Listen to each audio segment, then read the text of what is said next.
2, 1. Let's see. Welcome to the danger zone. This is just me, or sea shanty got surprisingly popular on the internet for no real discernible reason. Yeah, I don't know why. What did? Sea shanties. Oh, yeah. I don't know why. That's a thing now. Well, Sure. I've been listening to sea shanties and Irish pub songs before it got popular on the internet. Oh. But your mustache. did you start listening to them before Black Flag came out? No. Gotcha. Oh, you got me. Black Flag. Welcome, ladies and gentlemen, to the next episode of Talk the Plank. The big one. This is the big one. Yes. Oh, she's not having a good time. Well, she was messing with the wires. Oh, yeah. So I pick her up for a bit, and then she whines, and then I put her down. And hopefully she stops messing with the wires. She won't, but one can dream. Yep. She's having a good time. Welcome! Yes! Very good audio experience. We were Silence. too focused on the cat. We're sorry. As is usual. They got distracted. Let's see. I hope that's very pleasant. I hope to that your is. ears. I hope that is audible to you, listeners. Cat scratching ASMR. Yes. Yeah. I'm sure that exists. Yeah. Oh, without question. What other weird ASMR is there? So there's like the regular ASMR where it's like the waves and it's just kind of white noise stuff. Then there's the weirdly specific stuff with nails tapping on a light bulb. Yeah. Isn't there that one guy that makes like knives out of random things? Yes, there's that one. There's that one. There's the one where it's the person whispering into your ear. That's a weird one. Amazing. And that is just porn. Yeah, of course. Yes. This is known. No genre would be complete without it. Of course not. There's always the pornographies. Yes. What a great start. What a great start to the podcast. We're doing good so far. We're like We're just rambling on. 10 for 10 right It's now. it's three guys talking in a room by themselves, so of course the pornographies is going to come up at Yes. some point. Always. Unfortunately. Unfortunately. All right, well, let's go ahead and launch right into it then, I guess, before we get off track again. Yes. Or your cat scratches the microphone or Oh something. Yep. jeez. Not my Blue Yeti microphone. Oh, no. Very expensive Blue Yeti The USB microphone. the studio quality microphone. Yes, the boom mic we are using. Yes, the, yes. The Hollywood standard boom mic. Anyway, I was about to say this week, but these past 3 or so weeks have been fairly consequential in my life, I would say. Oh boy. They've been pretty important. First, though, let me talk about all of the stuff that I have watched and played and stuff. Oh boy. So, to start, I've watched in the last 3 weeks or so, I watched The Queen's Gambit on Netflix, which is an amazing show. Wait, did I mention that I watched that last time? I can't I remember. don't remember Which it, one? so- Which one is that? That's the one where it's the woman who's like the chess super genius, and it's like about her personal quest and stuff. I don't think you It's on mentioned Netflix. it. I don't think you mentioned it, but it does sound familiar. Yeah, that show is really, really good. I would highly recommend it. It's on Netflix, and yeah, it's based on a novel that came out in the 80s, and it's so good. Watching her struggle, rise to the top, etc., etc. Mm-hmm. It's a really good show, and I would highly recommend it. Then I also watched More Hunter x Hunter. Of course. I mentioned yes. I mentioned I had just started it Yes. back whenever we last met. I was like on episode, I don't even remember. I think like 10 maybe, somewhere around there. Mm-hmm. Now I'm on like episode 60, Yes. which isn't even halfway through No, of course the not. show. Of course not. It's so long. Have you gotten to the bugs? The bugs? No, then you haven't. I can't say that I've gotten to the bugs. No, you haven't. I don't want to go any further. I literally just started the Greed Island arc. First episode. But you did get through. What is it, Neo Yokio or whatever? No. That's Big Hero 6. Yeah. York New. Yes, through York. You got through York New. Yeah. Isn't that freaking amazing? That was a great arc. I love that. So good. So good. And I get the feeling maybe perhaps we have not seen the last of the spiders. No, I did not think you so. have not. Those were not the bugs I was talking about. Okay. Okay. I watched a little bit, like a couple of years ago in college, and I stopped I think the tower tournament. Oh yeah. And something about an auction was happening. Yes. Yeah. Yes. And then I dropped it for finals, and I just was- never picked it back Yeah, up. that was right at the beginning of your. And then canoe. finals happened. Yeah, that was right at the beginning of Your Canoe, and that's one of the best arcs in the show. It's not the best, but it is probably second best. Greed Island's weird. Some people love it. Some people absolutely despise it. That's good. I love it. Yeah. I think most people love it. I have to pick Hunter x Hunter back up once I actually finish Attack on Titan. Yes. Yes. Yes. Oh, I can't wait. Slowly working. I can't wait to hear you talk about that. So good. I have to unwind after each episode. I have to absorb and mourn. I will continue my tradition of every time you send a text about it, I will just post a random picture from my camera roll. Very good. Very good. Okay, then so I watched Queen's Gambit. I watched that. I started watching The Crown, but I only watched the first episode. I haven't watched it anymore, and that was like a few days ago because it's just not capturing my attention. Not like Hunter x Hunter is. I'm watching a lot of it. This British drama does not capture my attention like this Japanese anime. Yes, of course. I am a man of culture, so naturally I must be attracted to the greatest cultural artifacts there Yes. are. One of these days you're going to come in and say, so I've been watching this show called Terrace House. I'm watching this show called Boku no Pico. It's Maybe this, you've heard of it. it's this reality TV show about these Japanese people who live in a house. Is that so?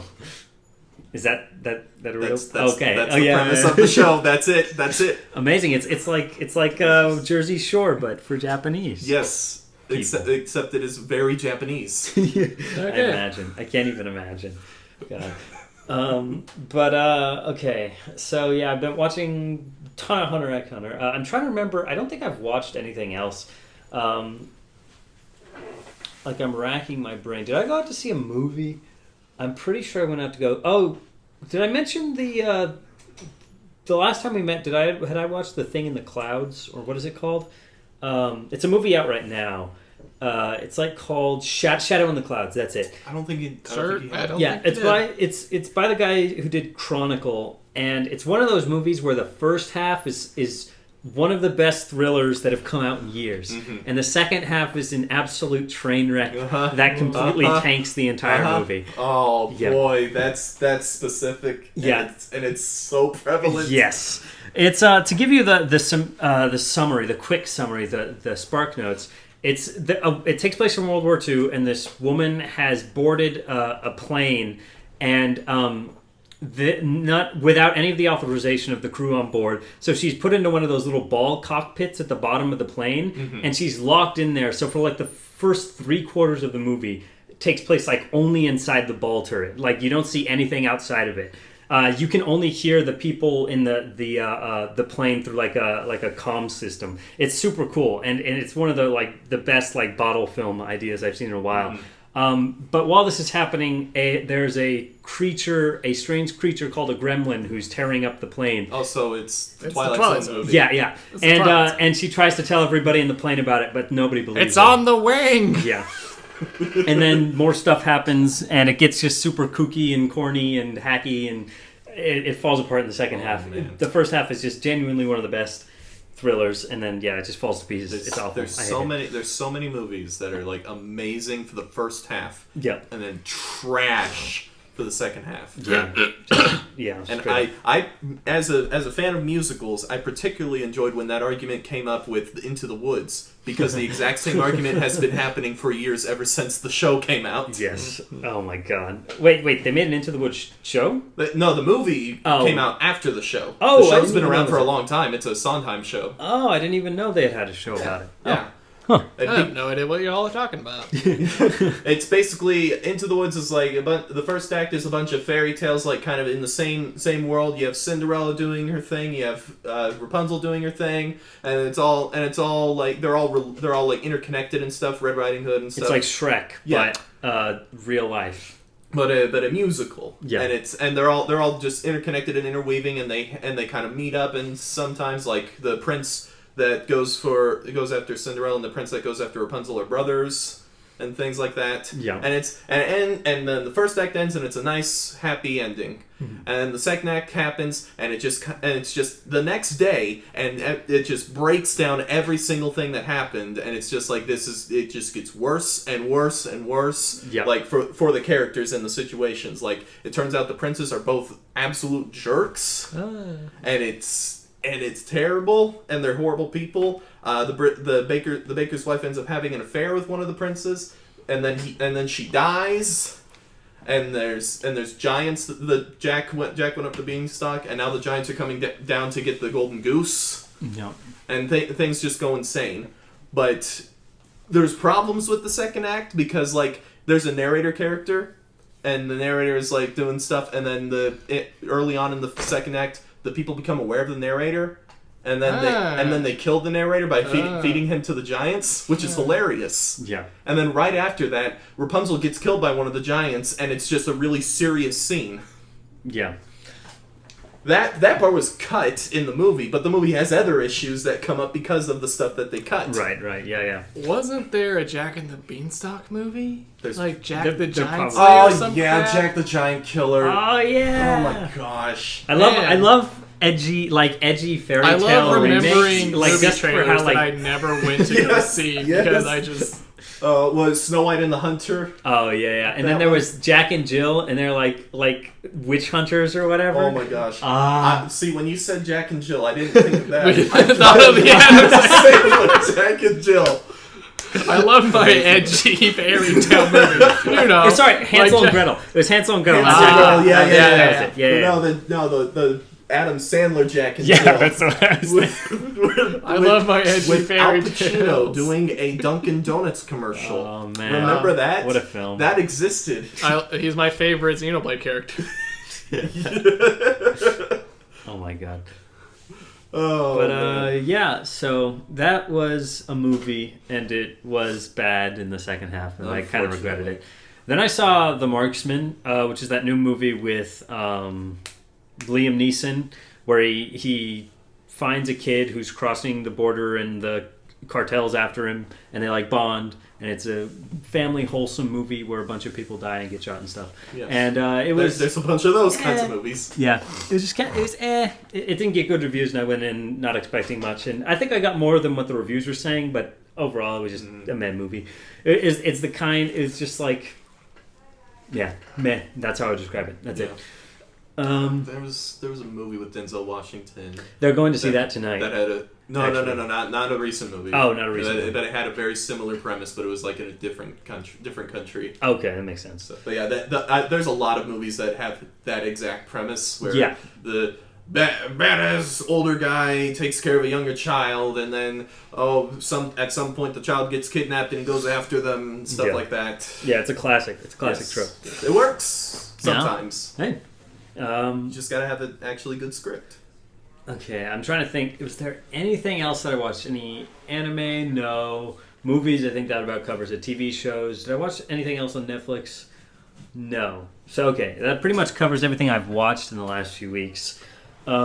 In terms of playing, I've just been replaying a ton of stuff lately. I replayed RE7. I do like a replay of it like once a year. Mm-hmm. Like every January, I have to get around back to playing it again. So I replayed it. This time it was my fastest playthrough, 6.5 hours. I could speed run that game now. There you go. Yeah. And yeah, that game. It's the AGDQ. Yeah, I'm still one of my favorite games. Definitely the best VR game I've ever played. Yeah, like hands down. Yeah, because it's a game. My problem with most VR games is that they're VR first and game second, and I want more games in VR rather than VR Well, you games. didn't like the Batman VR, Arkham VR. I love the being able to switch between like two positions and scan Yay. stuff and But whatever. what about Res? What about Res Infinite? Oh my God, Res Infinite! It's so good. It is a magical experience. It is so good. That's probably number 2. It's either number 2 or 3. I think Tetris Effect is definitely up there. Also those three fantastic. are like the holy grail of VR. Like nothing is going to top those. And well, something may eventually. Well, top I've heard those. very good things about Star Wars Squadrons. Oh, really? I haven't played that yet. Well, did you ever play the free VR thing that they came out Yeah. with in the original Battlefront? Yeah. It's that expanded into a full game. Dang, that's really good. Well, a $40 game. Yeah. I meant to play that. I was going to get around to it because my cousin wanted to play it multiplayer with me, but I never got around to playing it because, I don't know, we were playing something else at the time. I forget what, but yeah. Mm-hmm. So I'm going to have to get to that eventually because I love that X-Wing demo. yeah, it's so good. I also played RE2 Remake. I just beat the A storyline with Leon, so I'm going to play Claire's B storyline right after. Still a great game. Still holds up. Yep. I never got through a B storyline in that game because they add in a second pistol and it has like different mechanics, but it also has different ammo. And it's like you make ammo for one of the guns and you find ammo for the other gun, and it sucks. It does. And then I said, well, screw it, I'll just play Claire A, and then I'll at least have one through of each of them. Yeah. And then I got back to the police station with Claire, and Mr. X showed up, and then I stopped playing the game. Even though I'd already beaten the game before, it's just like no. He is a menace. Yes. That Mr. X. But yeah, so before I replayed RE7 RE2 Remake, the reason why I decided to play RE7 Remake was because two reasons. One, the Resident Evil 8 trailer came out, and I played the demo, and the demo is amazing. On PS5, it's so gorgeous, man. Yes. And since PS5 also has 3D audio, like you've put that on, and it's like they're everywhere. They're around me. Because there's one section in the demo it's literally targeted for 3D audio, where you're walking down the stairs and you just hear somebody say from behind you, "I'm watching you, you know." Yeah. And then you turn around and nobody's there. And like with 3D audio on, you can pinpoint them. They're like right behind you. And then you turn around, nothing. Yeah, it's really unsettling. Now the real question about the RE8 demo. Yes. What about the giant lady? Yes. Vampire lady. Big vampire lady. Big vampire lady. I've been seeing a lot of memes. Yes. A lot of memes that include stepping, and I'm like, I don't get it, guys. a lot of very horny memes. Yes. Bonk. Silence, wench. I do not wish to be horny anymore. I only wish to be happy. But anyway, what was I saying? Oh yeah, right. RE8 demo. But the second reason I played RE7 was because I gotten Hitman 3. And Hitman 3 has all 3 games in VR. So, oh my gosh. Yeah. Oh jeez. Yeah, but you first have to buy the individual levels for 2 and 1, which does kind of suck. You can get. I think if you already own the games, you get them. Yeah, you get them there. Yeah, but I didn't. So for RE1, you could get it for I think $30, but RE2 was still RE2 Hitman 2. Thank you. Was still full price. So I just decided I was like, eh. Yeah. But I got through that. I played 2 levels, and I'm like, this is just too easy. You can go into every level on the hardest difficulty, guns blazing, and still kill your target and get away. Well, the whole point of the game, I get it, is replayability. You kill your target in all these super creative ways. But I don't know, it doesn't really appeal to the kinds of games that I like. So yeah. I've heard of people who there's some people who just can't get into the game, and then there's other people who spend a week on the first level. Yeah. And I watched a video game. Shove one of your targets down off the balcony to land on the other target. It's an accident. Yeah. And for people who are really creative, how they want to kill people, I'm sure it's a great game, but it doesn't tickle my fancy at all. So I didn't play it very much. So that's what I played before RE7 and RE2. And I definitely know there was something I played before that. Oh god, I'm totally having a brain fart because I played. There was no gap in time for things I played. Oh, that's right. I replayed Bloodborne and Dark Souls 3. I think I may have been playing Bloodborne the last time. I think so. Yeah, I think you were playing it, but you hadn't gotten through it. Yeah, so I beat Bloodborne. It's a great game. Yeah, it still holds up after all this time. Amazing game. I got the ending where you turn into a baby god, which is pretty cool. Oh, good hunter. Then I did Dark Souls 3. Dark Souls 3 is awesome, and I love it. Yes. And I got angry at it, very angry. Give it to me. your Dark Soul. Yes. And then you hold up your copy of Dark Souls 3 up to the TV. Absolutely. Love to get around to those games once I, get hopefully get a Thank you so PS5 and get through Salt and Sanctuary at some point. Yes. One of these days. Once we finally get through that. Yeah. Don't worry, I'm sure you'll get a PS5 next millennia. I'm sure somebody will have one for you. Eventually, at some point, we will get PS5s. Yes. Don't mind me, I am opening pizza boxes. Yes, they're very nice. Do we need to stop recording? No, we do not. We can just continue to record with pizza. And there, here's some wonderful ASMR. Ooh, that's delightful. Pulling out the garlic sauce. My garlic sauce. Thank you. ASMR. Thank you, my good man. You are welcome. All right. Okay, so I think that covers everything I've watched and played. So I don't really have any more to say. Yes, which would you like, Mitchell? Would you like to grab a slice? Sure. Do we need napkins, plates, or... We don't need them as long as it's on the table. All right. All right. I shall try to keep everything On the clean. Yes. But yeah. So that's everything I watched and played. But I said it was a super important moment, and that's because I actually started therapy. Because, oh boy! Yeah, I've been. Truth be told, not in a great headspace for the last few months, especially with everything going on. So I decided to start therapy, and it's been pretty great. Got on some meds, great therapist, fun times. Awesome. So yeah, that's pretty much it. I think that about covers everything. I am complete. I am whole. Yes. Yes. Go get therapy, people. Yes, please. Half of you need it and you don't even realize it. Yep. Mm-hmm. And the other half of you are lying. Ha. Guess which half I'm in. All right. Let's see. Mitchell. So, my turn. I guess first off, Pulling out the list. I like I'll it. just pull out. Yes, I, good. I think I'll just start by reading off the list and then extrapolate once I'm done. Beat Astral Chain. Final boss difficulty spike. Who boy. Morrowind. Decorating Stronghold. Became Neverine. I am now a heretic. Hades. Yeah. Very good.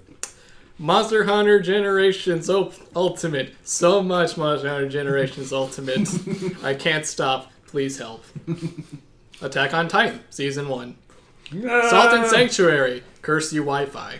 Emo Sora? Question mark.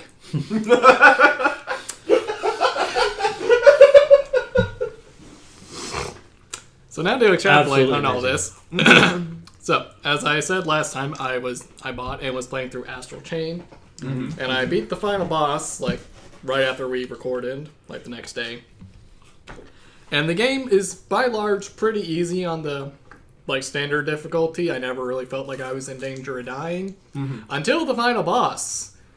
Until the final phase of the final boss. Because the first two are a joke, but that final phase is just wrecked me. He has so much health. He does so much damage. There's so many attacks, and you need to master switching between all of your stands. I forget what they call them in game. Actually, They're trying to make sure you really get your money's worth. Oh yeah. Oh yeah. I actually died mid-fight. I had to use one of the continues that they give. My God. They got ridiculous. So that was super fun. Yeah. It's a game I've been meaning to check out. I've heard it's really good. It's a super fun game. I'm gonna go through and beat it on the higher difficulties at some point. Yeah. Unlock more stuff. Good stuff. Unlock more costumes. Need to do that. I need to actually finish more Devil May Cry games. Yeah. Need to finish Bayonetta. A lot of action games I need to finish. I really want to play DMC 5. That is the next game on my list. That's the one I'm going to play after. Yep. Phenomenal game. Yeah. Absolutely phenomenal. Yeah. At some point, I want to at least beat Devil May Cry 1 on normal difficulty. Oh. Yes. And then I'm done. I'm not going to try hard. If I can beat it on normal, I'll be happy. Yep, there you go. And then Hades is... I'm stuck at Hades. Yep. I just can't. I try so hard. And got so far. But in the end, it doesn't even matter. So, Crawling in my crawl. These crawl, they will not crawl. Let's see. So I gave up using the shield and started using, For shame. I think, the bow. I think I've been having good luck with that, the bow and the spear. Because here's the thing, I keep forgetting that I can block with the shield. It doesn't help me much if I forget the main function. And I've gotten so good at dodging that I'm like, I might as well just use the bow and arrow. Yeah, that's pretty much how I played it, too. It's like, I keep forgetting to block, so I might as well just continue dodging and get a weapon that does good damage. Yeah, that's pretty much how I played. And yeah, no, it's...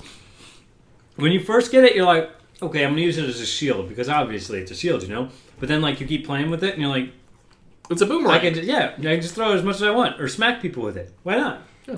And I'm like, oh, right, this is a shield. I should maybe block I should probably use that, yeah. So let's see. Been playing more Morrowind and getting through the story. I've officially been crowned the Nerevarine, the savior of Morrowind. Which, of course, makes me a heretic, and the temple wants to talk to me. And wants to talk to me and possibly never be seen again. Stalin wants a conversation. Yeah. So, fortunately, I managed to talk to Vivek, which is one of the living gods of Morrowind. There's 3 of them. And he explained everything, including how he killed me, killed the original Nerevarar. And there's a whole... That's it. Alright, let's go back. Let's go back in time. Back to the past, Samurai Jack. Yes. So here's the story. There's a big old war between the Dark Elves and the Dwarves, or the Dunmer and the Dwemer, as they're called in Morrowind, in the Elder Scrolls. So a big old war because the Dwarves have been making their own god. Oh, They that's found really fun. there's like a god's heart in the volcano, and the Dwarves are like, we can tap into this. Hey. I mean, We can just build a god, for right? real estate. Yeah, and then they all disappeared. Oh, yeah, I forgot they're all Because- gone. Because building God is a pretty big endeavor. Yep. So something happened. They may all be dead. They may be in an alternate dimension. No one knows. But they're gone. So the Nerevar dude and and his 3 generals march on into the mountain, find the heart, and he leaves the soon-to-be big bad of the game, Dagoth Ur, to look after the tools that the dwarves use to harness the power of the heart, while he gets his 3 generals. Dagoth Ur is tempted, uses the tools, becomes a god, and turns evil in the process. So then the 3 generals kill the Nerevar, and they also become gods. But they're not quite as corrupted. Quite. And so they stab him in the back, and like 1,000 years later or whatever, I don't really know the time frame, you are reincarnated as the Nerevarine. Very good. And Morrowind begins. and Morrowind begins. And you step on Morrowind and everyone hates your guts. Yes, because you're a prisoner, because Bethesda absolutely has a fetish for prisoners. Because you're a filthy outlander. How dare you? How dare you not be from here? Yeah, pretty much. Ew. Yeah, exactly. That's exactly What are you, a lizard person? Ew. No, I'm actually a dark elf. Ew. Even worse. It's like a dark elf walks into a dark elf town in the dark elf nation. It's like, what do you want, outlander? Ew, you're a dark elf, but you're not from exactly right here? Ew.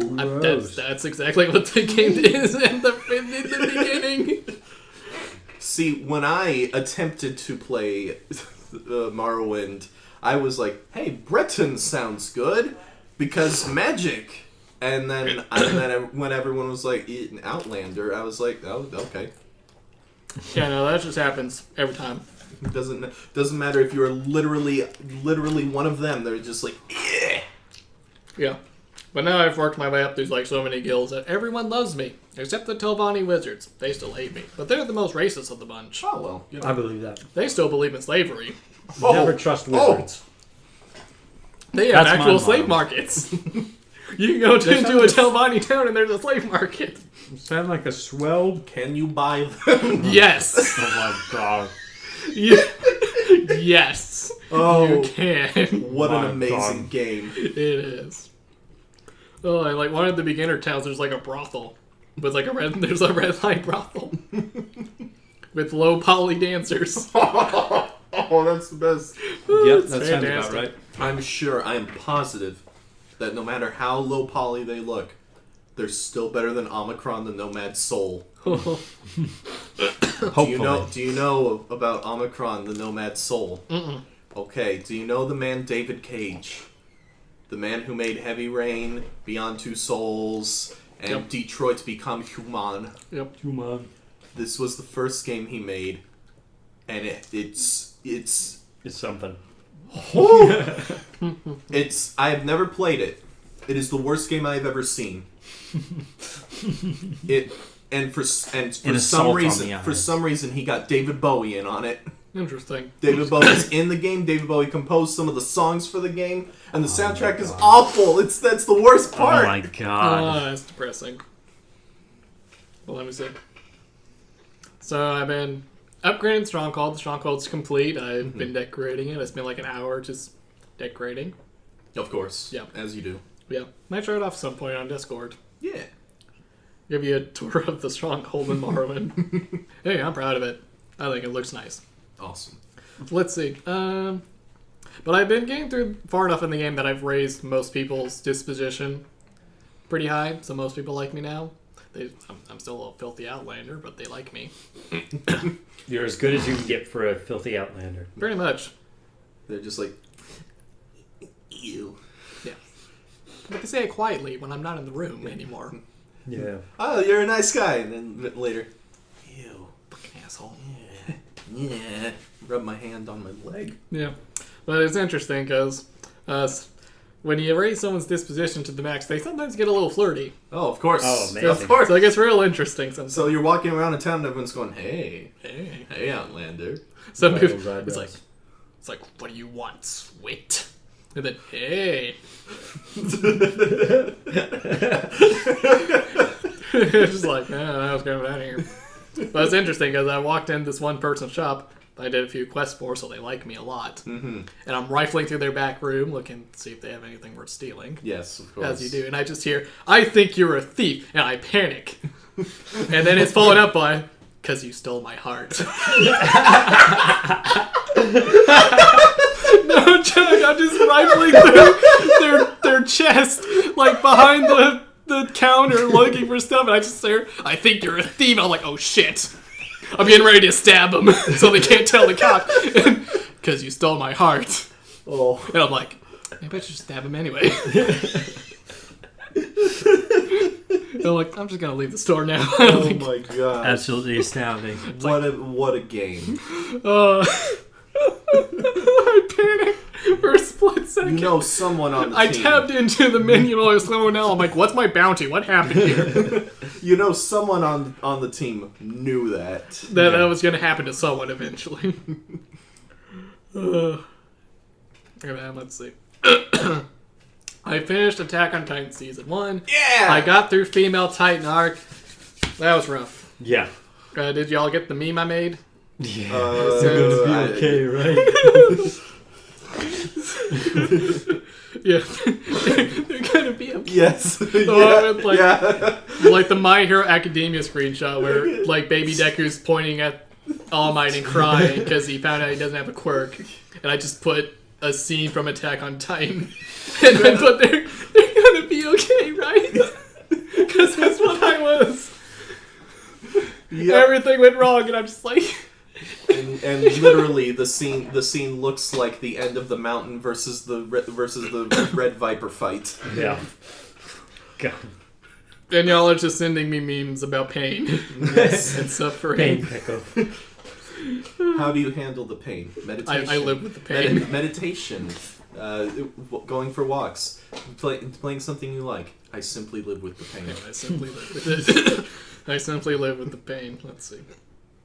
And let's see. I managed to play some Salt and Sanctuary with Nelson. Yes, we did. And that was fun. We got pretty far. We did. beat some bosses, technically. Yes. That one boss was...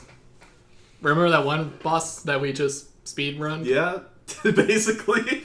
Which boss? The Untouched Inquisitor. Oh yeah. That thing was Is he the one In like the Dome of the Forgotten. Oh yeah. Thing, like the guy with like the 2 chains. Yeah. Kind of thing. That guy was a joke.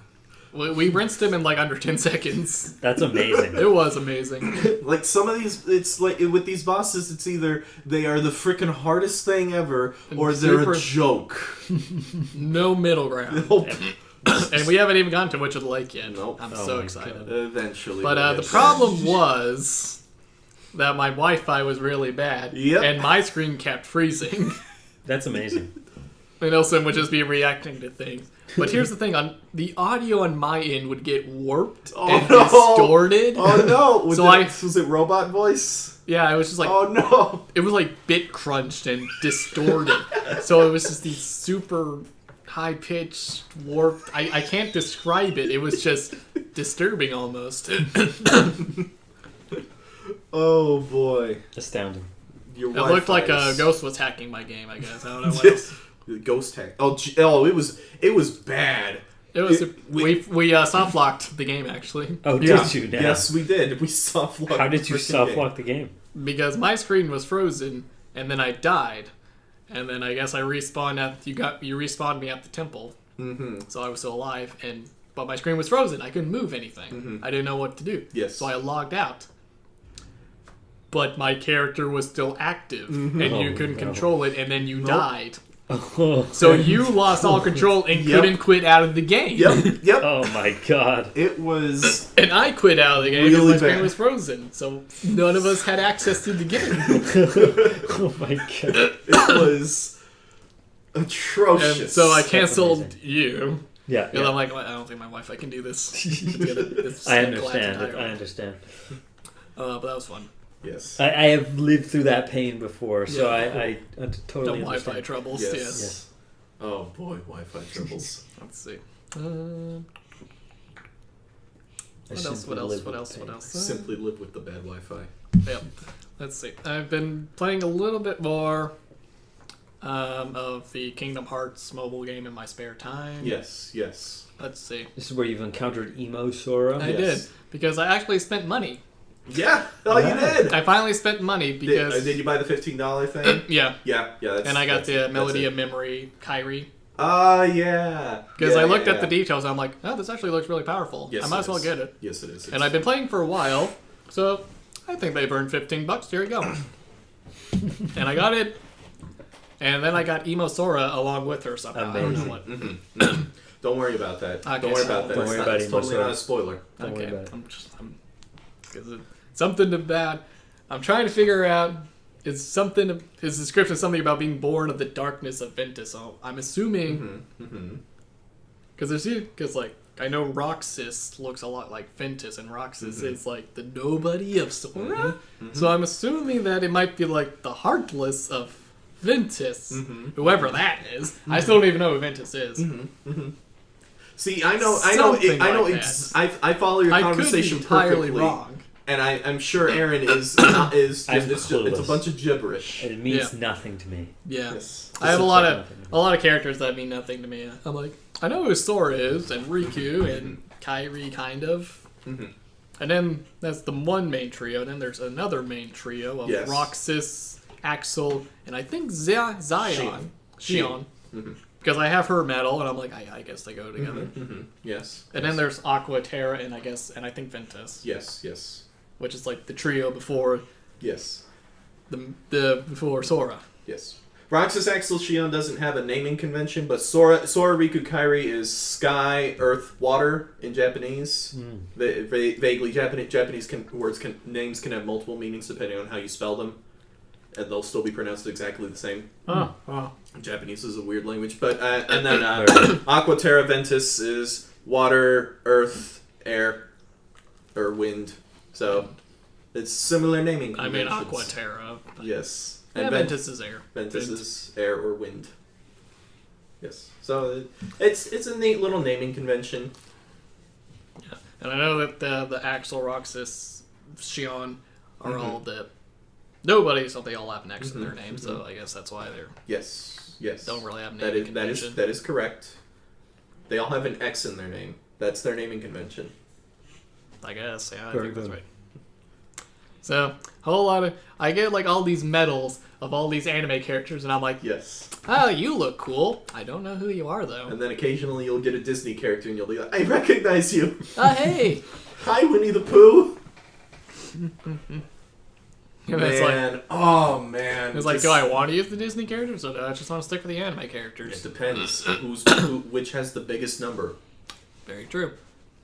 Man, A lot of the Thinking- anime characters bigger usually number, have better good, person. thinking have back, good big numbers. thinking back to the Winnie the Pooh stuff in Kingdom Hearts, it's like, man, that very first scene in Kingdom Hearts 1 in the 100 Acre Wood actually is like legitimately really good. Like, apropos, like, to like even divorced of all context, it is a legitimately very good scene. And then I saw a video where someone did that with like some soft guitar, electric guitar in the background and synth, and it like, it hit. Get rid of it. Alright. Don't worry, you'll get to it eventually. Yeah. Aaron has the ability to get to it, he just won't. I just won't. Maybe one day. One of Yeah, these days. maybe. You should. For that moment specifically. Alright. Because the gameplay in 100 Acre Wood gets better across each of the 3 games it's in, and the story gets worse across each of the 3 games it's in, Yes, Yeah, naturally. which is unfortunate. I thought the 100 Acre Wood story in 3 was going somewhere entirely different from where it went, which was nowhere. Unfortunate. Yeah, boy. Let's see. So, yeah, I've just kind of been playing a level or two on my off time, Mm-hmm. and then Wait, how far are you in there? I think I just got to the Cinderella world, Okay. and I've kind of been doing the proud mode for a bit. Oh yeah, I need to actually do that at some point. Yeah. Apparently, there's like extra keyblades in proud mode. Yes, so I've been yes working there through are. it. I have the first one, and I have done nothing with proud mode outside of that. But I guess I'm gonna get go through it till I get stuck, and then I'll go back to the main That's fair. world, That's fair. or until I get bored, whatever. Yeah. Because I think I'm like level 500 at Mhm. level 500 in this story. Yeah. Yeah. There's a So lot. many. There's a lot. There's so many. Fortunately, they don't usually take that long. No. Well, and now it lets you skip through the ones that don't have any story, Yeah, which is really nice. super nice. So you just play those and anything that's a numeral of 5 because you get jewels for, Yeah. for doing numeral of 5. So you get like 100, I think. It's not much, but it adds up. Yeah. So then the main thing that I have just sunk basically the last 2 weeks into Monster Hunter Generations Ultimate. Yes. Because the Monster Hunter Rise demo has come out. Yes, it has. And I had to give that a shot. Even though I said I don't want to buy it, I still have to give it a shot. And Very now good. do you want to buy it? I kind of do. But there's so much stuff I want to wrap up in Generations Ultimate first, because I haven't really beaten that game. Has anyone? Has anyone really? You kind of can't. I mean, you can beat the game, and then you can just grind for gear. Mitchell, I would just like to point out that you are a self-described completionist in I am. many aspects. I am. Yes, And you There deci- is and you- technically a completion and you guide. just- There's like a list of in-game achievements. And you that also you can't decided to 100%. play Monster Hunter. Yeah. Listen, I understand. Listen, the completionist can play the Hyrule Warriors Definitive Edition. I can play Monster Hunter. That's my 1,000-hour RPG. Okay, thank you. Next week you're going to come in and say, so I started playing Final Fantasy 14. I'm actually going to do that soon. I've already played a lot of the Star Wars, the Old Republic. Oh yeah, Old Republic. Yeah. Old Republic I've heard is okay. It's okay. But I'm going to finish Knights of the Old Republic 2 before I even give it a shot because Yeah. I want to have the full context of this was made by the people who made Knights of the Old Republic, and Knights of the Old Republic 2 is good. Yeah. As long as you have the restored content mod, because that game, the ending was not finished at all. Ah, okay. Oh. Interesting. I've heard. I need to once I beat it, I need to go online and look up like what the actual ending was. But I've heard it is like this. It's not even finished. Yeah. Dang. Once my job starts back up, I'll probably start playing the Old Republic again and kind of blaze through it. There you go. Just lace through it real quick. I don't think I'm gonna do any of like the rage stuff really. I'll just do the single player content. I miss older, like, not really old, like Baldur's Gate older, not even like Knights of the Old Republic old, just like Mass Effect area. I miss that BioWare. Yeah. Mass Effect, Dragon Age. Rip BioWare. Yeah, it's kind of nice because they have a symbol for like light side and dark side conversation, so you can usually tell. Because sometimes like just like the 2 words that they have put up there doesn't really give enough context. Nope. And I think they had to add that in because in like the earlier versions they didn't have those symbols and people kept accidentally picking dark side options or something. Oh boy. Oh man, I bet some of them might have been as bad as Glasshem in Wolf Among Us. Yeah. Do you know that dialogue option? No. You're sitting at the bar talking to a guy, and one of the options is Glasshem, and so I've seen people pick that option thinking, oh, I'm just gonna give him a drink, and then you pick that option. Bigby takes the glass and smashes the guy over the head with it. Yep. Amazing. Sounds about right. Oops. Oopsies. Sorry, did you not understand our slang? Oopsies. All right. The lumberjack will remember that. Yep. That being said, I still have like a light-sided Sith on the Old Republic because I feel I don't want to be evil. I'm like, I'm gonna pick the Sith and I'm gonna be evil, and then I'm like, but I don't want to commit more crimes. It makes me feel bad. Thank you. Being bad makes me feel bad. Like so many people play those kinds of games and they go, oh, I'm just gonna do everything bad. I'm gonna just be a horrible person and I'll laugh at it. It's hilarious. And I play those games and I'm like, I can't do it though. So I have a pure light Sith. Fantastic. Because I'm just like, I don't want to commit war crimes. It's like, I don't want to massacre the women and the children too. The men I care about. Those give me experience. Yes, they give you experience, but not the women and children don't do anything. Until you get farther along in the dark side, and then it's not just the men, but the women and the children. I do have like then I made another like dark side Sith. And I forced myself because I'm like, I gotta have at least one. I gotta have at least one dark side Sith. I gotta know. I feel terrible, but gotta do it. I mean, I'm a Sith. There's a thing you can do early on in Knights of the Old Republic 2, where you can help a dancer who's like indebted to some loan shark or whatever. I think I know this one. And then what you can do is you can buy her and then force her to dance there for you, and you collect money. You can go back and collect money from her throughout the game. Oh my god. It's not even that much money, but you can do it. You can do it. Amazing. So back to Monster Hunter. Yes. We got distracted. So back to Monster Hunter. There's like a storyline you can be. There's like a little checklist achievement thing that you can complete. So you can kind of do it. Or you could just grind for armor and weapons till the end of time. Well, yes, and of course. Just always go after that new build. Mm-hmm. Always. Yeah. So I beat the guild storyline a while ago, where you face off against like a giant squid thing covered in bones of fallen wyverns and dragons, and it's super interesting and fun. That is interesting. That's right. And then the single player one is the jet dragon. The jet dragon? The jet dragon. Does it move at supersonic speed? Yes. Oh my god. It does. Like that sounds amazing. So you have to build like this flying airship to go chase after it. Oh my god. And you go hunt it down. And the wings basically have jet engines in the back. And it can just... Organic jet engines. Exactly, yes. I have to show a picture at some point. Boy. I mean, one of its main attacks is that it just rockets up into the sky, flies around, and then dives bomb. I think a lot of those monsters have an attack that is something like that, but I don't think any of them moved at jet speed. Not at this level. Not at this level of just sheer dive bombing. Yes. And you have to, like, Superman dive through it. Yeah! You have to time the Superman dive right to not die. Can the Lance tank it? I mean, if you stacked enough skills, maybe. Let's see. Jet Engine Dragon, where is he? Because Lance has some insane Jet defense. Yeah, those are jet engines. It has jet engines for wings. Those are jet engines. Oh my god. What is the monster called for our audio listeners? The Valstrax. The Valstrax. Go look up the Monster Hunter Valstrax. Valstrax. Valstrax.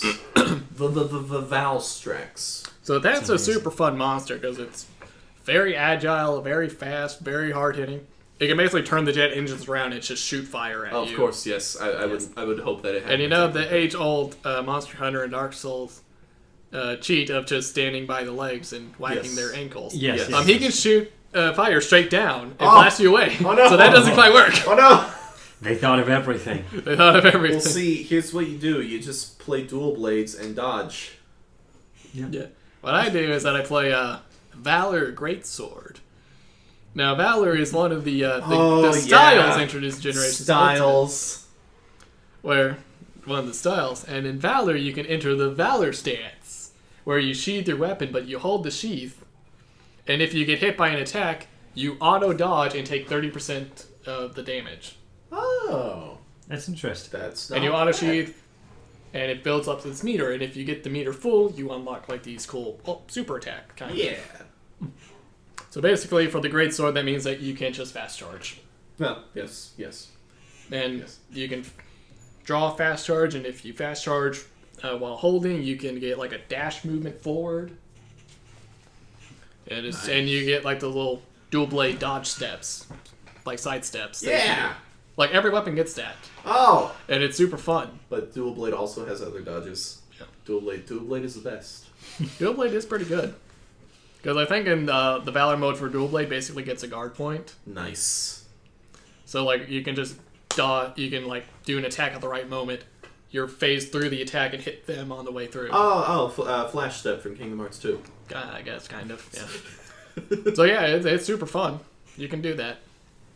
So yeah, that's been super fun. I've been grinding a ton. I've been doing a lot of the multiplayer. Oh boy, how is the multiplayer? It's still good. There's still people playing it. Of course, because it's Monster Hunter. It's Monster Hunter. So I always run Hunting Horn in multiplayer lobbies because Hunting Horn is just my favorite. So see, now you're gonna have to get the next game because of the Hunting Horn buffs. They buffed Hunting Horn super good. It is now like the best weapon in the game. It kind of is. And as the Hunting Horn main, I'm kind of happy it's getting so much love. I'm kind of sad that the old way is gone. Of course. I mean, I've adapted to the old ways, so now I'm set in my way. Well, this is Monster Hunter. I'm sure there's at least one person who says I miss having to play with the claw grip on the PSP. yeah. There's gonna always be that one guy, but I mean, on the other hand, I like the old Hunting Horn. On the other hand, the new Hunting Horn is super fun. Super good. Bonk, bonk, doot, doot. Bonk, bonk, doot, doot. Let me play you the song of my people. The song of my people is pain. So that's been super fun. I got in a lobby one time with my attack up large horn, and 3 other people who all had great swords. Oh boy. So my mission is just attack up large never goes away. That is going to be forever procced for this whole 2-minute fight. Including travel time. Pretty much, yeah. It's like, there's the monster. Bap, bap, bap. Oh, man, it just... everything got rinsed with that setup. That was hilariously fun. The only thing I don't like about Monster Hunter, and I know it's part of the game, but there's no health bars, so I can't see when I do big hit and just a chunk of health goes away. Yeah. Otherwise, I might have played more Greatsword, but I decided it was dual blades. I think they do it by like that slowdown where like there's like that pause. Oh yeah, the more hit stop is the longer the pause. The hit stop is fantastic. Yeah, and blood splatter size. Oh. Which kind of makes it unfortunate when I do Valor Greatsword because all my kill scenes are just blood. Blood. Yeah. I can't actually see the monster; it's just blood. So most of my screenshots are from the Hunting Horn because you can actually see. Mm-hmm. Yes. But it's fun. Mm-hmm. So that's mostly what I've been doing. So much Monster Hunter, I just can't escape it. I mean, it is an addiction for you. It really is my addiction. Let's see. I got a bearded dragon. Yeah. Oh. That's A something real I life did. bearded dragon, not a Yes, Monster Hunter bearded dragon. Dragon, like one of the little lizard things. Yeah. I went to one of those reptile shows with all the where people just have booths upon booths of like snakes and other reptiles and geckos. Would you like to buy a rattlesnake? Or how about a black mamba? I got a black mamba in the back. I think, let's say they had mostly just about this. Tell 'em. they mostly had boas, like small little ball pythons. Okay. And when you That's said nice. boa, I was They're like, not hold actual on a boas, second. like small ball pythons actually. Here's small this ones. boa constrictor for sale. It is currently wrapping around me. You will have to extricate me from it before it crushes my chest. Before it crushes my throat, please send help. So yeah, Is that where Tiger King goes to get his snakes? I don't know. Probably. Yes. Yeah, surprisingly large amount of people there. Apparently reptiles are popular these days. I mean, I assume they're not too hard to take care of. Not particularly when Clean out the skin that they drop. Feed, water, feed, clean out poop, and just feed them regularly. and light. Make sure the light is on. Yeah, make sure lights on. So I bought an enclosure and everything, and then I went to a pet store and bought one. I was gonna just adopt an adult, but I saw this cute little baby bearded baby. dragon, and I'm like, You just had to. it just scampered up to the glass, and I'm like, that's all I need. I love him. It's the exact same story with my cat. I mean, yeah, that's all it takes. When the animal runs up to the cage and just like comes up and tries to look at you, It's like it has chosen. I have been chosen. I have been chosen. I have been chosen. It would be folly to turn away from destiny like this. The one chooses the wizard, Mr. Potter. Yep. So I got a baby bearded dragon. Yeah. The main thing is just making sure it eats regularly. Do you have to do anything, or you just put the food in? Not really. The main thing is just they have more complicated diets. Oh, So they it's need not like a just- mix of insects So it's not just and crickets. greens, and not just crickets. They need some greens and some veggies, and Throw. you need like reptile give it. vitamin powder that Give you them- dust on the bugs. Put the dust on the bugs, then wrap it up in some lettuce, and you got a little lettuce wrap for the bearded dragon. Yeah, poor baby. So yeah, had some trouble for a while because he didn't want to eat his dead crickets. Oh. So I had a special order live insects feeders. Amazing. I ordered live Dubai roaches. I have live roaches sitting in a container in the house now. See, That's fun. I had hermit crabs for a long time. They were never that gross because I just put the food in, put the water in, and then they'd crawl out. They'd somehow crawl out of the terrarium and then end up on the other side of the kitchen in the morning. Yeah. But I didn't have to deal with feeding them bugs, like live bugs. Yeah. Never had to do that. It doesn't bother me any. Yeah. So yeah, he loves the roaches, so he's eating good now, so I'm super happy. Yeah. Did you name him? It's nice. Norbert. Norbert. That's a good name. That is a good name. Yeah, that's about it for me. Boom, boom. All right. Good stuff.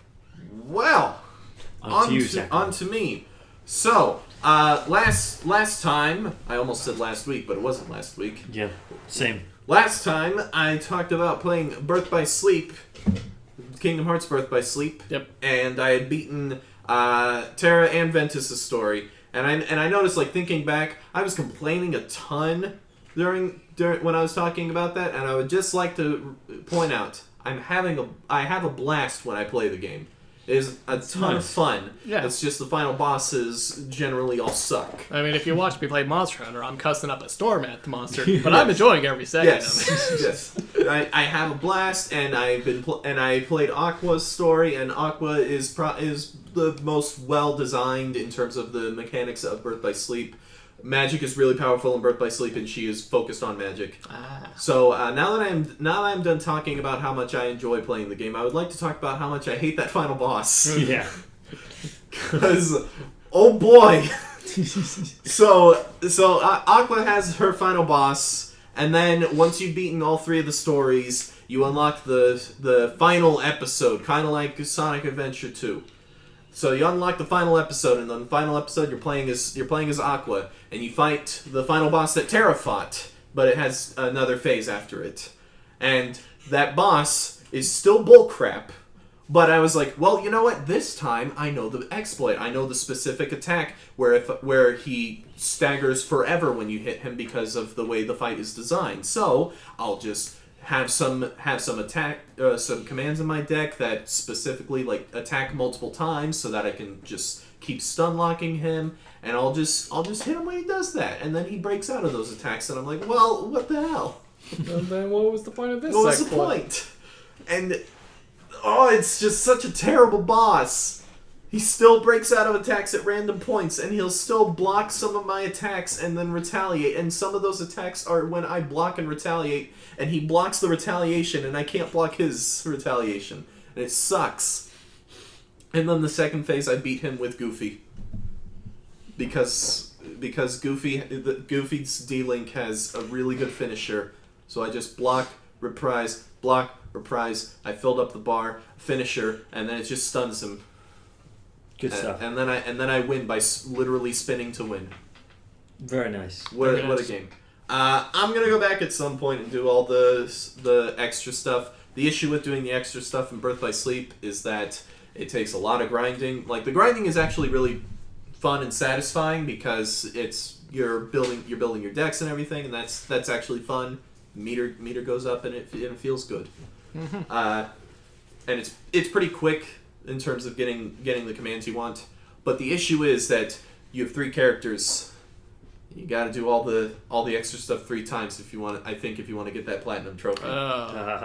So I'm not particularly looking forward to that with Terra, because Terra it feels like the enemy designers and stuff, especially the people who designed that secret boss, forgot that Terra exists in this game, because boy, it's not designed for Terra's mechanics.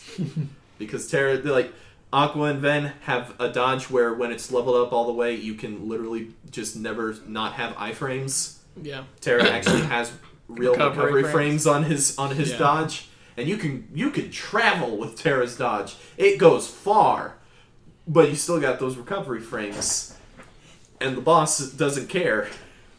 So that's not going to be fun. But I did start playing through Chain of Memories, which is the only other Kingdom Hearts game that I haven't beaten.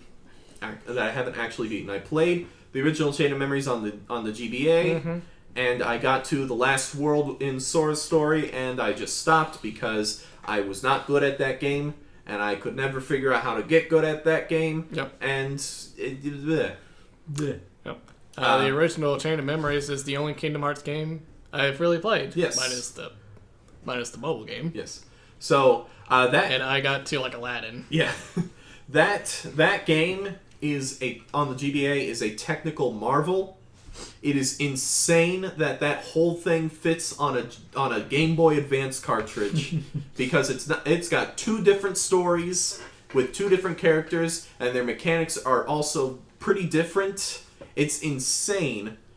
And that team the people at Square and Nintendo were so impressed that they gave that team specifically a DS dev kit and told them to make a big old RPG for the DS and to use every feature on the DS. And then they made The World Ends With You. Yay. Which at least for a long time was my favorite game, and it might still be my favorite game. I'd have to really think about that. Make a list. But then Chain of Memories, the remake, was not made by that team. It was made by the team people have termed Osaka Team. Because Kingdom Hearts 1 and 2 were made by a team in Tokyo, in Square Enix. And then a new team was made in Osaka. And Chain of Memories was the first Kingdom Hearts game that they made. And then every other game after that has been made by Osaka Team. Except for the mobile games. And I don't know if that includes the cell phone version of Coded or not. I have no idea, because that only came out on Japanese cell phones.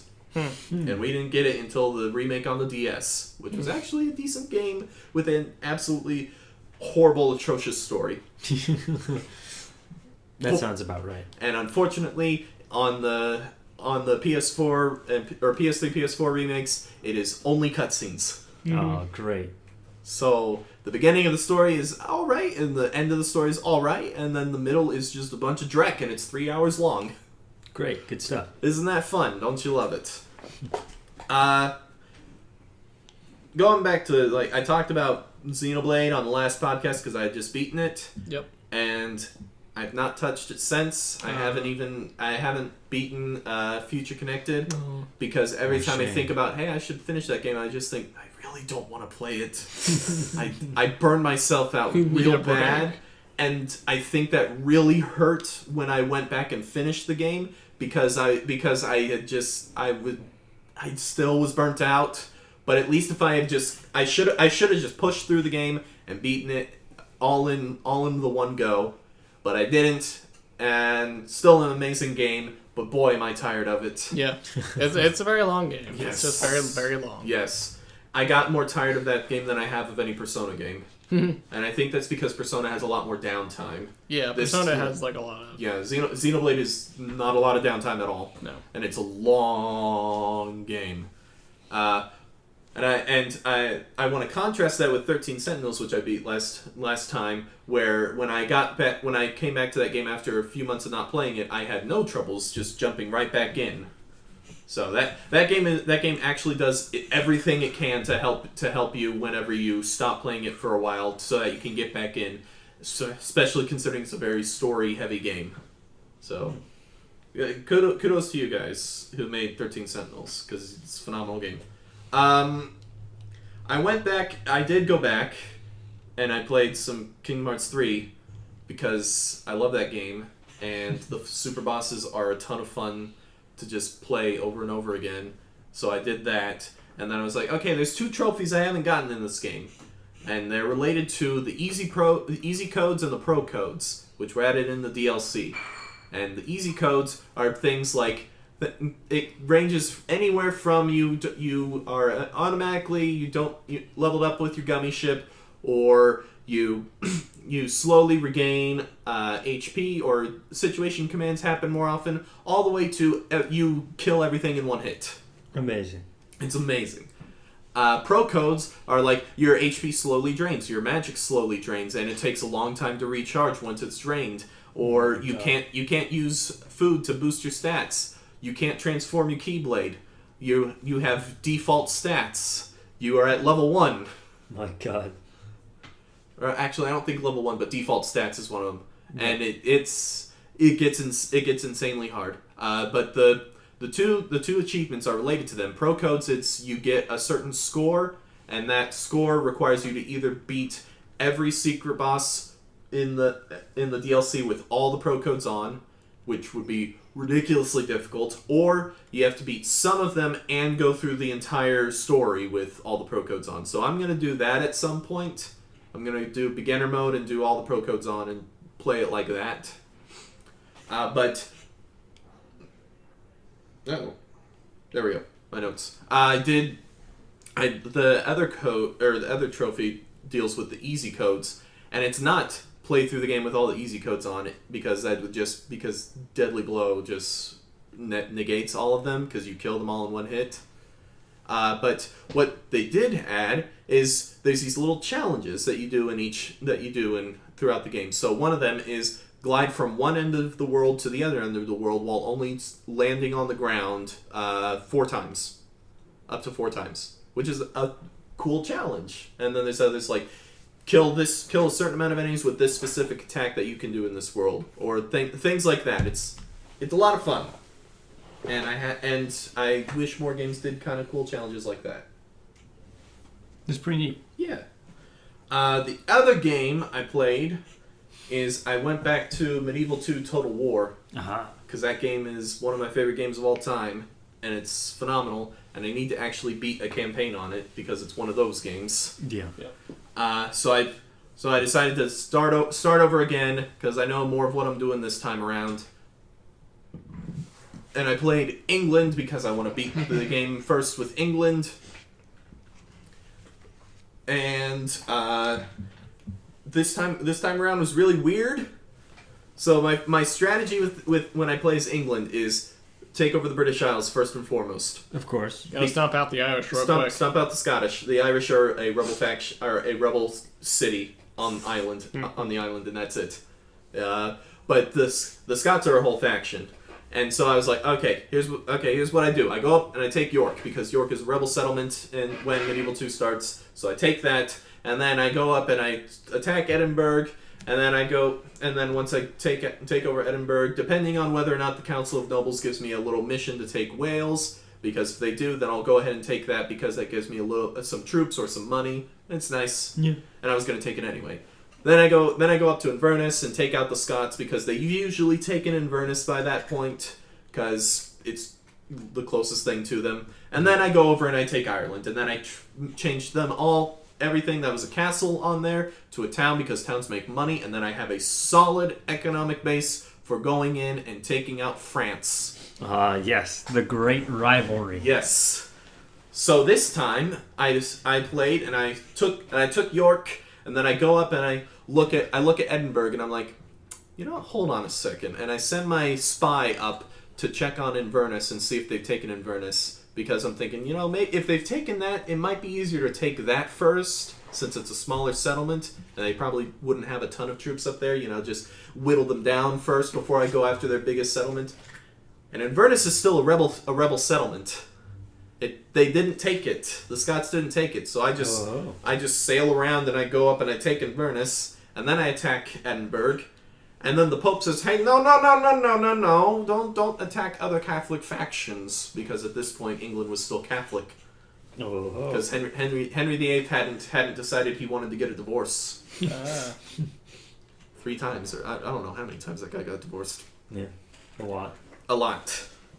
And usually what I do is I send my diplomat down to park himself right outside of Rome and hand the Pope money every turn, so that he likes me and doesn't get mad when I attack Scotland or France. And I'd been doing that, but I hadn't given him enough money. So he said, no, stop that. So I had to stop and just sit there while Scotland kept building up more troops. And it just made it a lot harder. And eventually I took Edinburgh, and Scotland didn't die. So I look over at Ireland, and I realize that the Scots had taken Ireland. Oh, good stuff. So I have to go over there and take out the Irish capital of Dublin, or the Scottish capital of Dublin. And I go and I decide, you know what? My army's been weakened at this point. I'm just gonna park outside the castle and just send in troops from Caen, which is my main castle that I've actually been upgrading. And then I just starved him out, and the Pope didn't mind, because I kept shoveling him money. Very nice. So I've done that finally. Took a bit longer to take over the British Isles than I had hoped, but I've done it. So now I can get my economy going, and then take out France, who attacked me in the meantime by parking 2 troops outside of my castle that has like 8 or so, and then I just like sallied forth. Just sallied out of the castle, and they ran away. Or I auto resolved, and they ran away, and then I just stayed back in the castle. France really hasn't given their all in this war. They're not trying hard enough. No, they're not. And it's a shame. It's a shame. But they will pay. Do not worry, France. The beatings will come. You will be beat. There is no escape. But that is about all that I played. I did actually watch some stuff this time.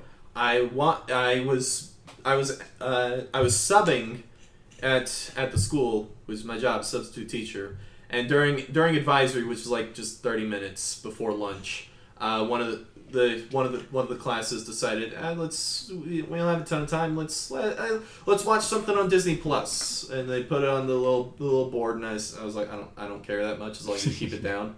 Yeah. It's advisory. It's a study hall, and so it doesn't matter.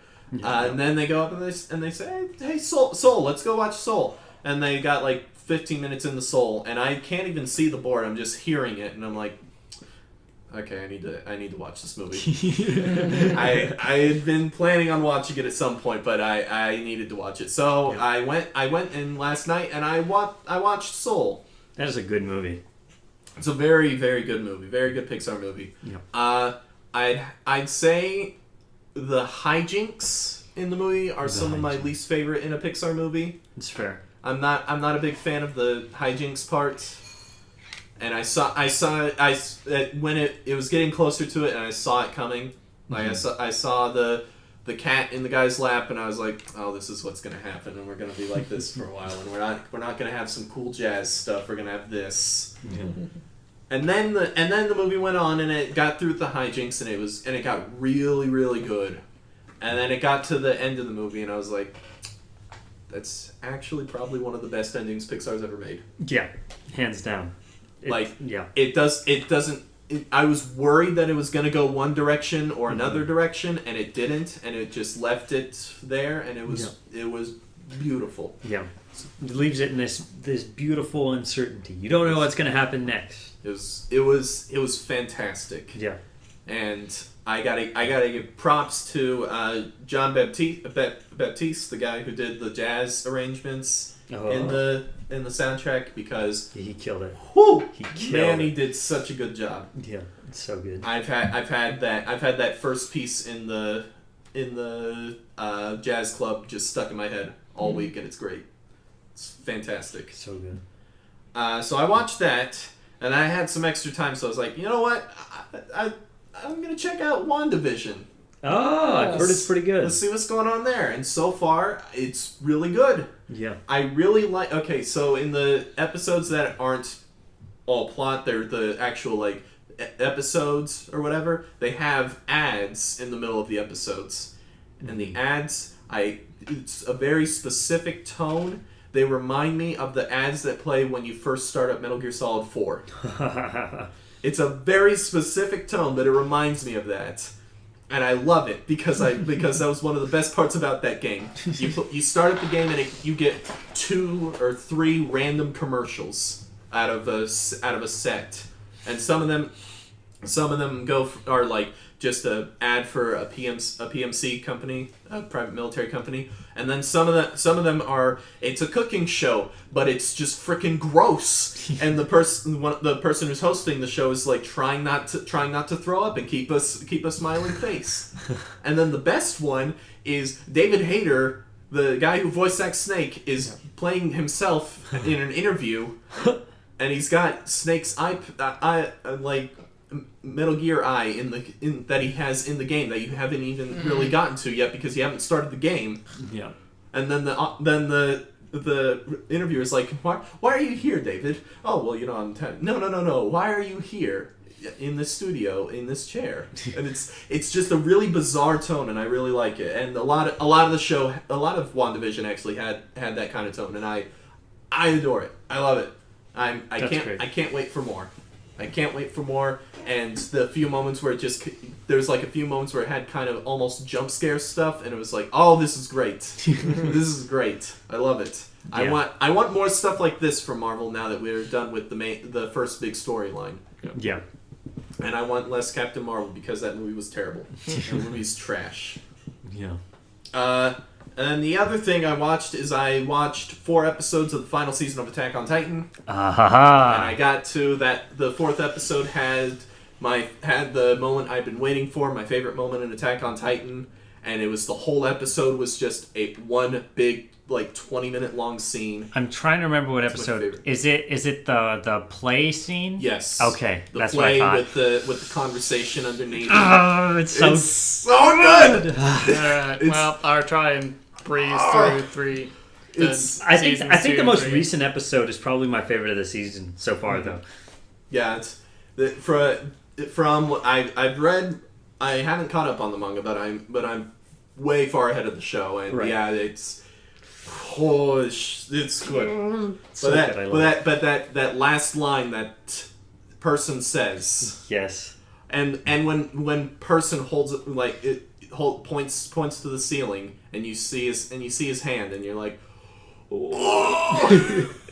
God, it's so good. I'm trying my hardest to breeze through seasons 2 and 3 and catch up on 4. How are you liking sudden character growth with that character? With that character? Oh, That character. yeah. Who is completely different from... Yeah, 110% different. No, I love it. I think it's great. It's a good direction to take that It character. is...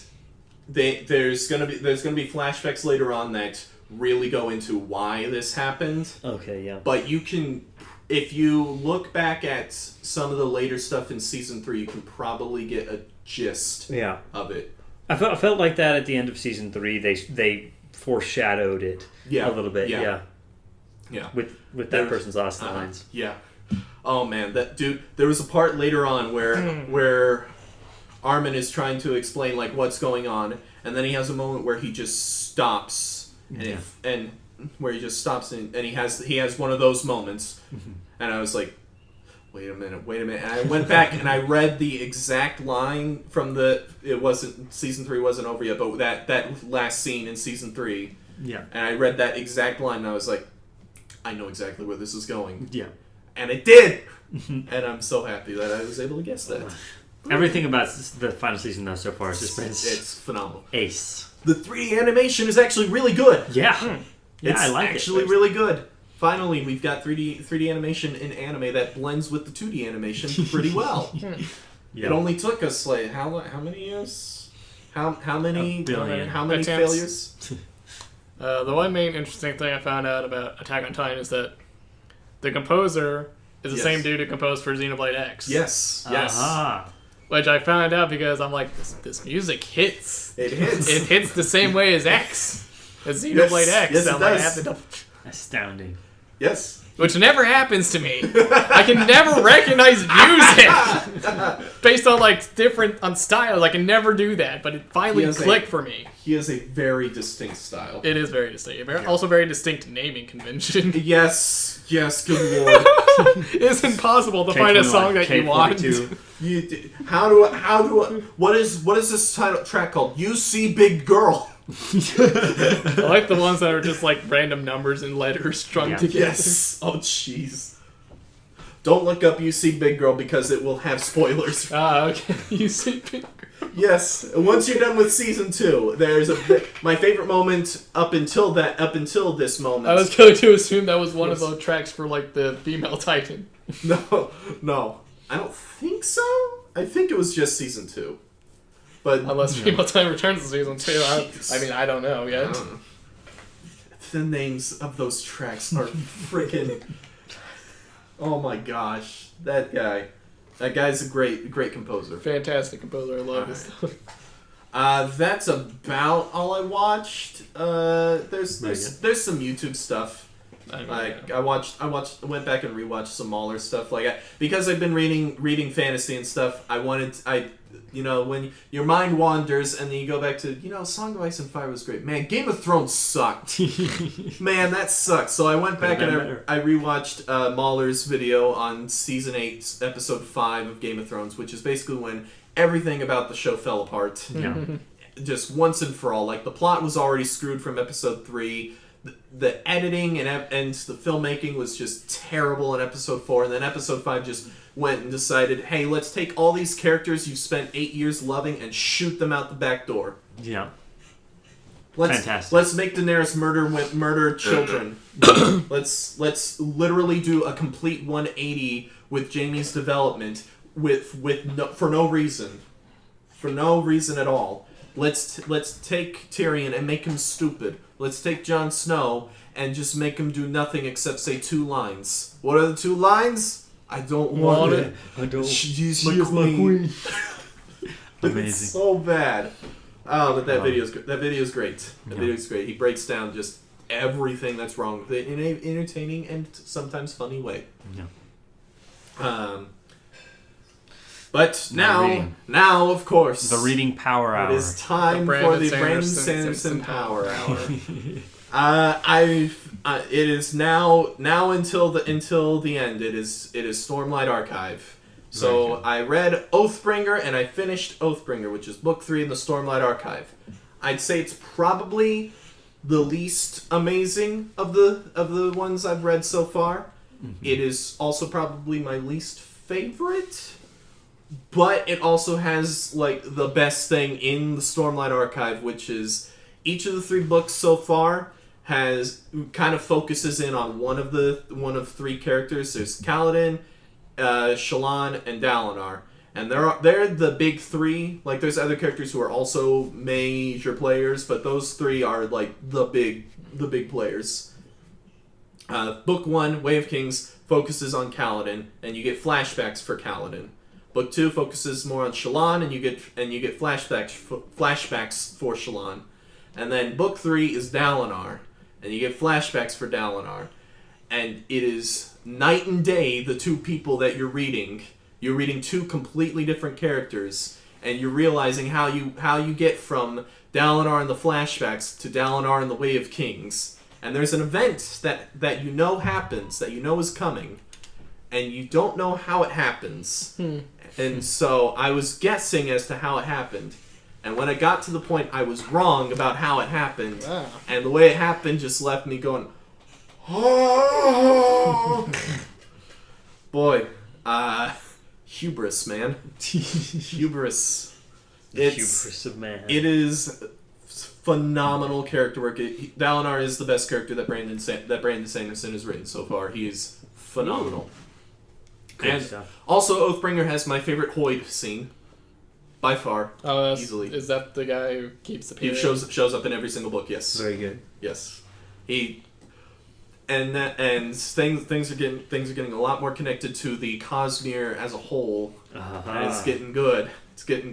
But Oathbringer is still fantastic, despite a few points where I thought it was certain characters were kind of spinning their wheels a little bit. Yeah. Kaladin had some really cool stuff at the beginning of the book, and for a lot of the book I kind of felt he was spinning his wheels a little bit, but it was still really good. He's still a fantastic character, and a lot of that spinning his wheels is actually playing into the next book, which I will get to in a bit, because in between Oathbringer and Rhythm of War, the latest book, he wrote a novella called Dawnshard. Well, he didn't write it in between Oathbringer and Rhythm of War. He finished Rhythm of War, and then for the Way of Kings Leatherbound Kickstarter that he did, he said, "Hey, one of the stretch goals is you can get a physical copy of this novella I'm writing that takes place between Oathbringer and Rhythm of War." Oh. And then he wrote that thing in like a month. Wow. This man does not stop writing. He doesn't. He's a machine. Like you can see in some interviews and Q&As, and he does lectures at BYU, and some people will occasionally ask him, "Do you take vacations?" And he says, "Oh, vacation. Yeah, vacation's a great time to get some writing done." And I don't know if that's a joke. Probably not. I don't know if it is. The man has his routine where he writes and writes and writes and writes, and then he plays Civ 6. Yeah. And until like 4 a.m. Is that does he really? Is that what he says? Yes. He's a night owl. Amazing. And his favorite game is Civilization 6, and he plays it a ton. That's astounding. So one of these days, maybe the fans will be able to convince him to do a stream playing Civ 6. Even though Civ 6 isn't the most interesting game, people already watch him autographing pages while answering questions. So, yeah. But anyway, Dawnshard I like a lot more than Edge Dancer, the previous novella that took place between books 2 and 3. It focuses in on one of my favorite side characters, so I enjoyed that, and it got into some more wider Cosmere stuff, which I of course enjoy because I'm reading these books for the Cosmere. Yeah. And then I started Rhythm of War, and I'm about a fourth or a third of the way through already, because I can't stop reading. And it's fantastic. There's a character with, like, a lot of his characters are he's kind of known for writing characters with mental illness. Mm-hmm. And like my favorite character in Mistborn Era 2, Steris, has autism, and he wrote an autistic character in Elantris, and it was just a side character, and it's not that good. It's not that good. He even says like it's not that good. My mindset going in was it'd be cool to have an autistic character, and I didn't really know what I was doing. And so he came back in Mistborn Era 2. He wrote an autistic character who is phenomenal and my favorite character in Mistborn Era 2. Nice. And she's freaking amazing and doesn't and it avoids the thing where some characters who have mental illness will be written as like perfect, wonderful beings who just see the world differently. Yeah, and it doesn't play into that. Oh, that's nice. She can be a bit much at times, but it's great. And so there's a character in Stormlight Archive who over time develops dissociative identity disorder. Oh wow! And he really started getting into it in Oathbringer, and then in Rhythm he was planning on. He said in an interview, I remember, he said he was planning on it being more Cosmere related than just dissociative identity disorder. But then he was like, "No, I'm gonna do dissociative identity. I have other characters whose mental stuff is already more connected to the Cosmere. So with this character, I'm gonna really, really do my research and get it down." And so far, reading that character is really interesting, and it's really cool. It's got some great developments for Kaladin that I was missing from Oathbringer, so I'm very happy for that. And this book, actually, he got Shadiversity from the YouTube channel Shadiversity to consult for historical medieval combat. Neat. Or martial arts combat. That's awesome. And so there's a scene where a character just starts pulling out swords and explaining what it was explaining, like, hey, this sword is good. Well, I need this sword to bring this sword because it's good for this situation, and I need this sword because it's good for this situation. And I'm like, that's him right there. That's him right there. That's Shad. That's Shad right there. That's great. And oh man, it's great. And in the video where Shad announces, "Hey, Rhythm of War's out," and I consulted on it. He's like, "Look for a line where a character says you can never have too many swords." I don't know if it's in there because I haven't read the book yet, but I suggested it, so it might be in there, and it was in there. Amazing. And it's great. It's great. Yeah. Book so far is fantastic. I don't know what I'm gonna do when I finish it, because that's it for the Cosmere for a while, and unless he somehow churns out the Lost Metal with the last Mistborn Era 2 book this year, I don't know if that's gonna happen. I'm gonna be waiting until 2022 for another Cosmere book. I don't know what I'm gonna do. I have books lined up, and I'm just getting really anxious because I don't know where to go. Because it's not that I don't have choices, but it's like I don't know if it's going to be as good as the Cosmere. Well, it won't be as good as the Cosmere. Because I've heard there's like 2 series that I know of that might be able to top it, and that's Wheel of Time, because it's the frickin' Wheel of Time. Yeah. But I'm not at the point at all where it's going to top the Cosmere. And the Lord of the Rings, but that would require me having to get used to Tolkien's writing. Yeah. That'd take a while. Yes, I didn't. I read through all of Fellowship, and I didn't get used to his style of writing. I think now I could probably appreciate it a bit more, but oh boy, I might go ahead and read Paolini's book, To Sleep in a Sea of Stars, because my brother told me. He has a little endnote thing where he says that character in that one scene, yes, they are who you think they are, and I'm like, oh, is he doing some Cosmere kind of stuff? Come on! I need my next hit. I need my next hit. Come on, give it to me. I don't know. Dresden Files might be able to get there. Yeah. I don't know. Maybe I should just. I don't know whether to do something small, like a Dresden Files book, or like a short trilogy or something, or to just dive into another big giant book. I don't know. I kind of want to read something that has an ending. So that knocks just to out. Finally get some closure. That knocks out a bunch, because like the ending of Witcher was just like so satisfying. But even then, I knew that the games were next. Yeah. So it wasn't. It's technically not over. Technically not over. So yeah. I don't know. I'm still working on The Witcher. I'll talk about it when I actually finish the series. Yeah, the books are great. some of those villains are phenomenal. Some of those side characters are phenomenal. Yeah. And the catharsis at the end is amazing. And that last chapter is one of my favorite things that I've ever read. Yep. Right now, I'm just really worried about Siri. Yes. I'm just Wait, really... what book are you in? I think I'm in the fourth. Fourth. one. Okay, so yeah, you should be really worried about Siri.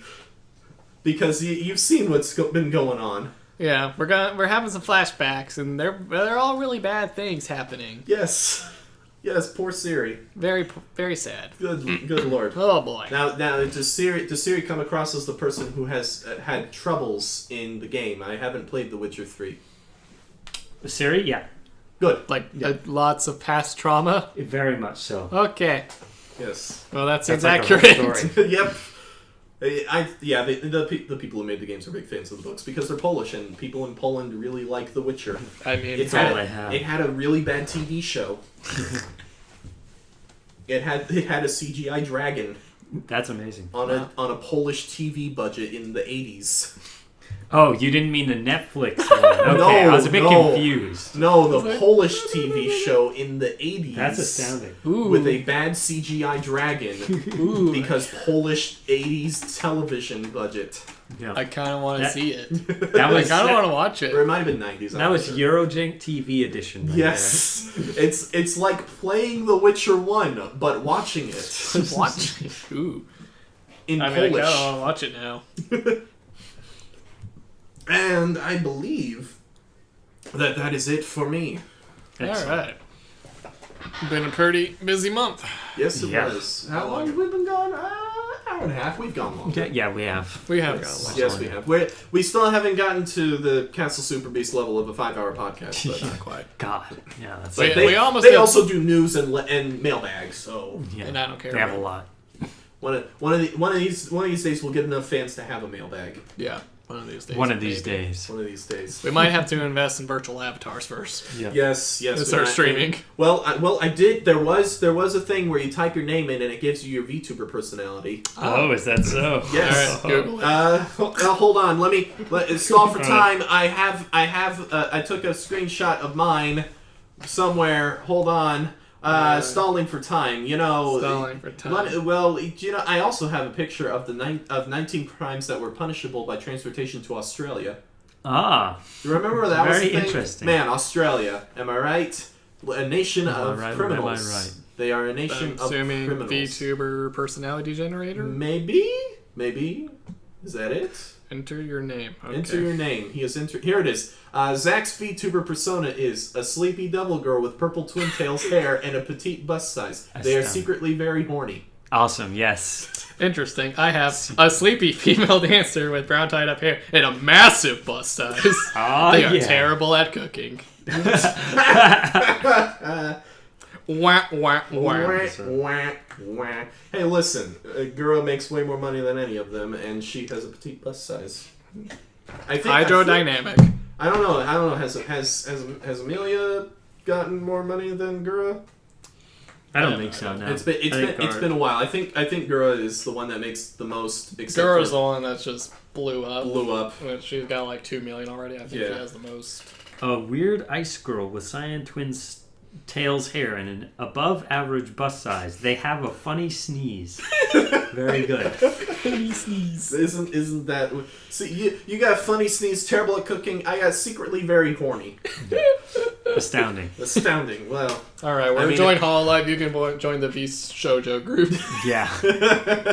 hey, you don't know some of those girls in Hololive.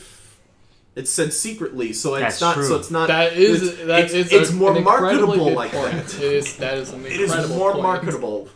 Is incredibly marketable to be secretly very horny. Yes. Because then it's never obvious. Yes, and then you can joke about it. You can joke about it. You can go, wow, that person's really attractive. I bet they're really really cool and stuff. Better be great if if something got shoved up my butt. I mean, what? What?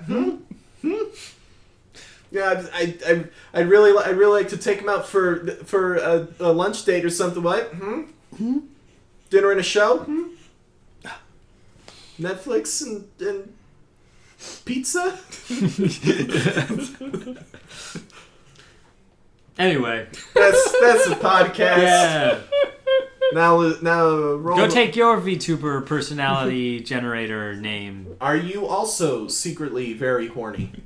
I think I did Zachary, and it was also secretly very horny. I believe that. Roll the music. Where's the mouse? There. The west old ship that ever did sail sailed on a rich on a windy day, and we're waiting for the day, waiting for the day, waiting for the day that we get our pay. She was built in Roman times, held together with bits of twine, and we're waiting for the day, waiting for the day, waiting for the day that we get our pay. Nothing in the galley, nothing in the hole. Skipper's turned in with a bag of gold, and we're waiting for the day, waiting for the day, waiting for the day that we get our pay. Our four-foot nest, they sprang a leak. Here at Port Out Timbers Creek, and we're waiting for the day, waiting for the day, waiting for the day that we get our pay. We popped our way round Scalby Nest when the wind back round to west-northwest. We're waiting for the day, waiting for the day, waiting for the day that we get our pay. Into the umber and up to town, pump you blighters, pump us round. Waiting for the day, waiting for the day, waiting for the day that we get our pay. Waiting for the day, waiting for the